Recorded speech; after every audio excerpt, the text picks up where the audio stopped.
மே மாதத்தில் வரும் இரண்டாவது பௌர்ணமி இது.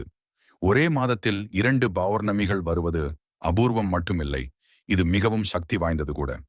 அந்த வகையில் இந்த மே மாதம் வரும் வைகாசி 2வது பௌர்ணமி நாளில் முருகனுக்காக ஒரு ₹10 செலவு செய்து இந்த பொருளை வாங்கினால் உங்களில் கஷ்டங்கள் எதுவாக இருந்தாலும் அது பனி போல் விலகி போகும்.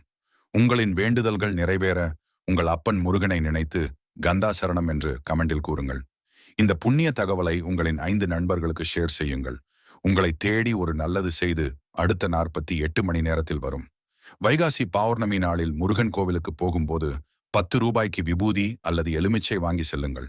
முருகனுக்கு ரொம்பவே பிடிச்ச விஷயம் இந்த விபூதி அபிஷேகம். நீங்க வாங்கி தருகிற அந்த விபூதியை முருகனோட பாதத்துல வச்சு அர்ச்சனை செய்து அதை வீட்டுக்கு கொண்டு வந்து தினமும் நெத்தியில வச்சுக்கோங்க.